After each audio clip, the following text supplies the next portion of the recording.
Bienvenue dans cette nouvelle édition de l'information. Au sommaire, dans l'affaire des Luanda Leaks, la milliardaire angolaise Isabel dos Santos contre-attaque. La fille de l'ancien président angolais José Eduardo dos Santos accuse la justice angolaise de s'appuyer sur de faux documents pour geler ses avoirs en Angola et au Portugal. 12 accords commerciaux déclarés anticoncurrentiels par le COMESA. Le marché commun de l'Afrique orientale et australe a résilié ces accords susceptibles d'entraver la concurrence potentielle dans le marché commun en sauvegardant la position dominante des entreprises monopolistiques. Et puis, augmentation des tarifs des transports publics au Rwanda, une conséquence directe des mesures prises par les autorités dans le but d'endiguer la propagation du coronavirus. En effet, le gouvernement a ordonné la réduction importante du nombre de passagers dans les bus. Mais tout d'abord, le gouvernement ivoirien connaît un léger remaniement à la suite du dernier conseil des ministres tenu ce mercredi 13 mai. Albert Mabry Touakeus a été limogé de son poste de ministre en charge de l'enseignement supérieur, de la recherche scientifique et de l'innovation technologique. Il a été remplacé par professeur Adama Diawara, précédemment conseiller spécial du président de la République en charge de l'éducation nationale, de la formation et de la recherche scientifique. Albert Flandé a été nommé à la tête du ministère de l'intégration africaine et des Ivoiriens de l'extérieur. Autre entrée dans le gouvernement, celle de Roger Adom, le directeur général du groupe Vivendi Africa à section Côte d'Ivoire, occupe désormais la tête du ministère de la modernisation, de l'administration et de l'innovation du service public. Nouveau rebondissement dans l'affaire des Luanda Leaks. Isabel dos Santos, accusée de détournement de fonds publics, s'attaque à présent à la justice angolaise. Selon elle, la justice de son pays aurait fourni de faux documents, dont un passeport erroné et des emails tronqués. Les précisions avec Kamesh Katapoulé et Ange Nomeño. Isabel dos Santos contre-attaque. Accusée de détournement de fonds publics dans l'affaire des Luanda Leaks, la fille de l'ancien président angolais José Eduardo dos Santos s'en est pris à la justice de son pays. Dans un communiqué publié ce mardi 12 mai, la femme d'affaires dénonce un règlement de compte politique. Selon elle, la justice angolaise aurait fourni de faux documents en vue de geler ses biens en Angola et au Portugal. N'est-il pas désormais clair que l'objectif des autorités angolaises consistait à obtenir une saisie conservatoire en urgence à tout prix afin de m'empêcher d'assurer ma propre défense et de provoquer la faillite des entreprises dans lesquelles j'ai investi et que j'ai géré? Dans un communiqué de 16 pages, Isabel dos Santos fait état de l'utilisation de passeports falsifiés.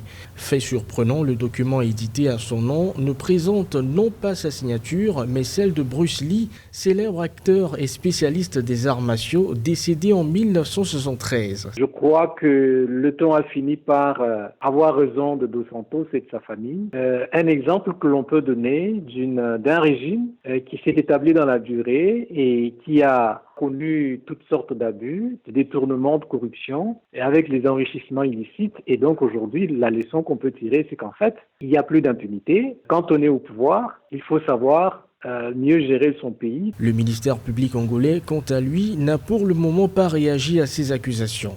Il a toutefois rappelé que l'affaire était gérée par le tribunal provincial de Luanda. Le COMESA, le marché commun de l'Afrique orientale et australe, a résilié une douzaine d'accords commerciaux conclus avec divers partenaires, des accords jugés anti-concurrentiels par l'organisation sous-régionale. Les accords frappés d'interdiction couvrent différents domaines, notamment l'agroalimentaire, l'aviation et l'audiovisuel. Les détails avec Philomentine.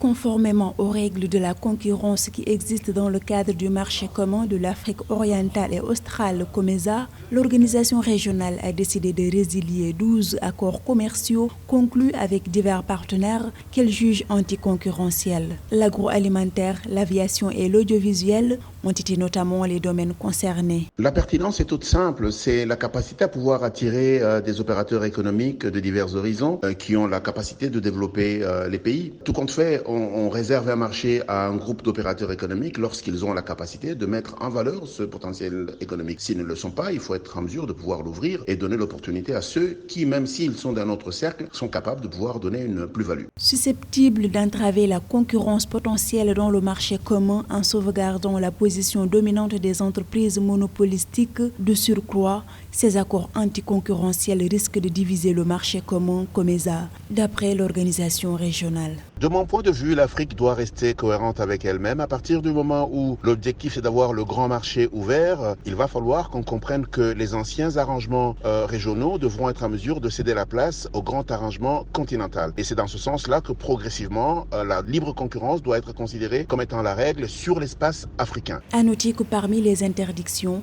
figure un accord dans lequel la Confédération africaine de football avait accordé à une entreprise sportive française des droits TV et de marketing exclusif dans le marché commun pour une période prolongée de plus de 20 ans.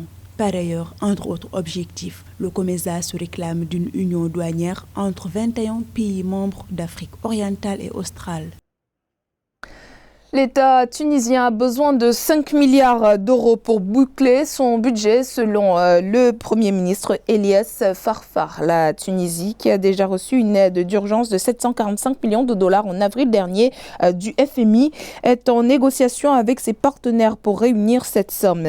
Le pays subit de plein fouet les conséquences économiques du confinement planétaire lié à la pandémie de coronavirus. Les autorités tablaient en début d'année sur un apport extérieur de 2 milliards et demi d'euros. Mais elles ont dû doubler cette prévision en raison de l'arrêt de l'économie nationale dû à la pandémie.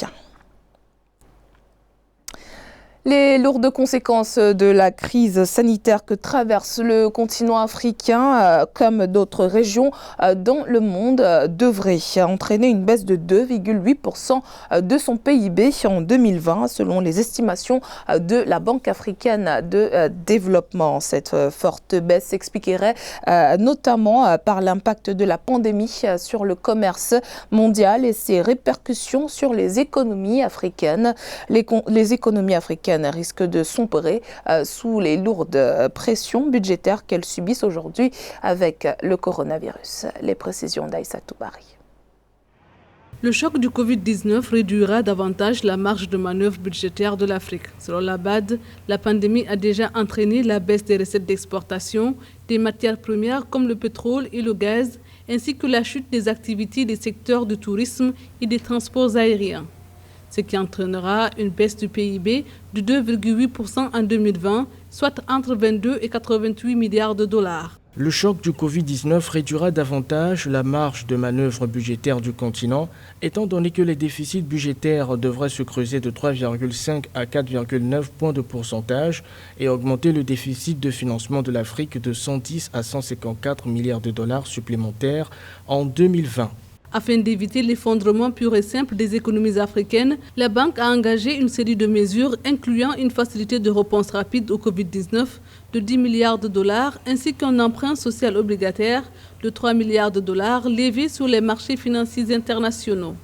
Je pense que partout en Afrique, les gouvernements ont pris des mesures pour aider à travers différents fonds de soutien aux entreprises, aux PME, au monde agricole. Des milliards de francs ont été décaissés pour pallier à cette chute de l'économie. Alors, il est trop tôt pour savoir un peu l'impact de ces mesures fortes prises. Une chose aussi qui a été un facteur positif, c'est que l'Afrique a pu montrer à travers cette crise du Covid-19 qu'elle pouvait rebondir. Une enveloppe de 1,35 milliard de dollars sera affectée aux opérations du secteur privé. À ces mesures économiques viennent s'ajouter un appui au système sanitaire africain à travers un don exceptionnel de 2 millions de dollars de la Banque au Bureau pour l'Afrique de l'Organisation mondiale de la santé. Parlant d'impact négatif de cette crise sanitaire, l'industrie touristique du Zimbabwe de plus en plus fragilisée. Selon le ministre du Tourisme et de l'Hôtellerie, Mangaliso Ndlovu, le secteur pourrait perdre jusqu'à 1 milliard de dollars. Le point avec Kamesh Katapoulé et Aïssa Toubari.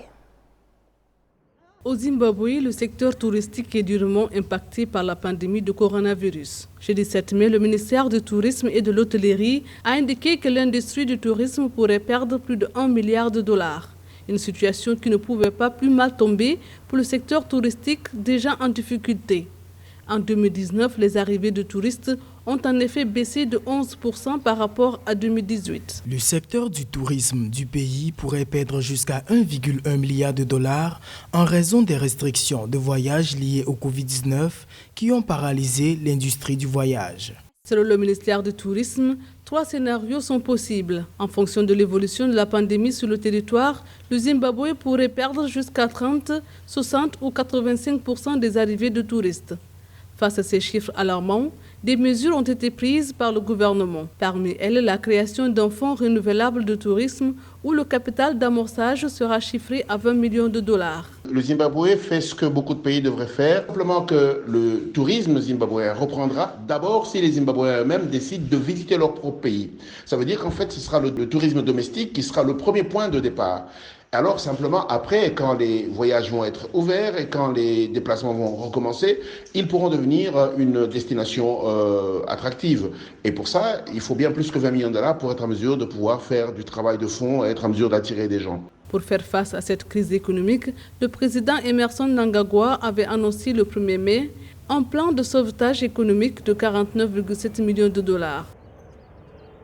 Hausse des prix des transports publics au Rwanda, fait en rapport avec les mesures prises par le gouvernement qui a ordonné la réduction importante du nombre de passagers dans les bus. Un coup dur pour les habitants à faible revenu, encore sous le choc financier causé par plusieurs jours d'inactivité.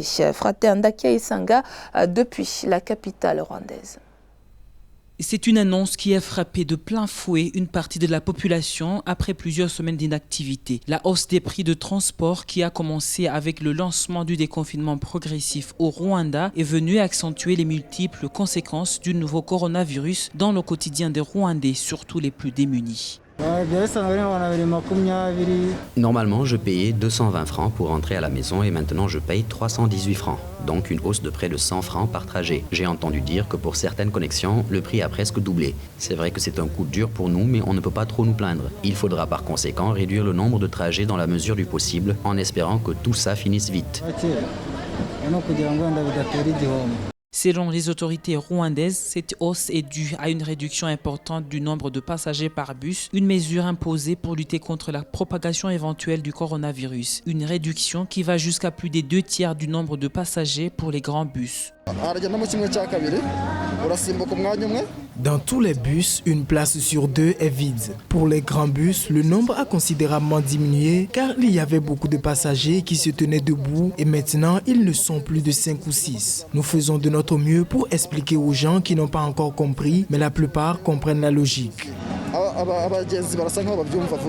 À part la hausse du prix, la situation devient de plus en plus difficile pour les usagers du transport public, eux qui font face à une pénurie de bus, surtout durant les heures de pointe. Certains de ces passagers font même face au couvre-feu imposé au point de risquer des sanctions. C'était le journal de la rédaction. Merci de votre fidélité. Dans un instant, une nouvelle édition de l'actualité sur Africa 24.